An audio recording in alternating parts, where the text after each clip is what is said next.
Full Development Agency, FDA Group en sigle, est une entreprise qui a été mise en place en 2010 par une dizaine de jeunes universitaires.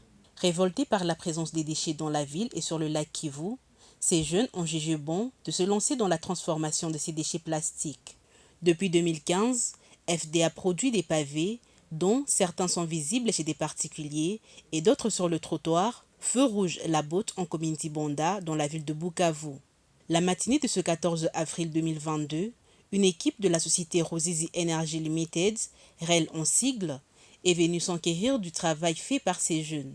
Cette équipe a été émerveillée par une unité artisanale qui a été mise en place par FDA et qui arrive à produire plus ou moins 125 pavés par jour. En moyenne, un pavé consomme 3 kg de déchets plastiques. Philippe Déconique est satisfait de la seconde vie accordée aux déchets. Le problème des déchets à Bukavu est un énorme problème et donc il faut absolument encourager toutes les initiatives qui visent à supprimer ces déchets et ici je vois que non seulement vous les supprimez de Bukavu mais en plus vous les réutilisez de manière à ce qu'ils aient une seconde vie. Et donc franchement, moi je suis très très impressionné par cette manière de travailler, par cette manière de faire, parce que ça va vraiment aider à diminuer la saleté et la pollution de Bukavu. Réservé de toute promesse, Philippe et son collègue promettent quand même de faire bon usage de ces premiers contacts.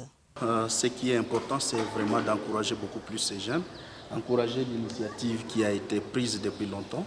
Et je sais que ce n'est pas toujours facile, le débit est toujours compliqué, mais prenez du courage.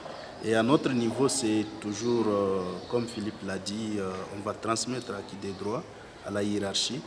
Nous allons leur partager ces rapports, notre constat. Comme toute rose a des épines, FDA Group fait également face à plusieurs défis. Notamment dans la collecte. Dans la collecte, c'est les moyens pour acquérir ces déchets qui sont insuffisants parce qu'actuellement nous nous arrêtons à 125 tonnes les mois, mais nous voulons aller au-delà, 300 tonnes, même 400 tonnes si les moyens sont disponibles parce que c'est un moyen pour nous aussi de créer des emplois aux jeunes et aux femmes qui n'ont pas d'activité qui soit professionnelle. Et à part ça, il y a les moyens pour acheminer ces déchets, les moyens logistiques, notamment les véhicules qui vont devoir compresser ces déchets, les acheminer au niveau de notre usine de traitement. Et même ici à l'usine, nous nous heurtons à un sérieux problème parce que nous sommes en train de vouloir mécaniser notre système de production ou d'usinage. C'est là pour permettre de rendre la production plus écologique en valorisant tout ce qu'il y a comme gaz et fumée qui peuvent s'échapper lors de la pyrolyse des plastiques, mais aussi d'autre part permettre à ce que nous puissions gagner en temps et en main d'œuvre et rendre notre production plus économique. Notez qu'en dehors des pavés, FDA produit également des engrais organiques ou compost, mais aussi, dans une phase expérimentale, cette entreprise de transformation des déchets plastiques a pu produire du gaz pour la cuisson et du carburant.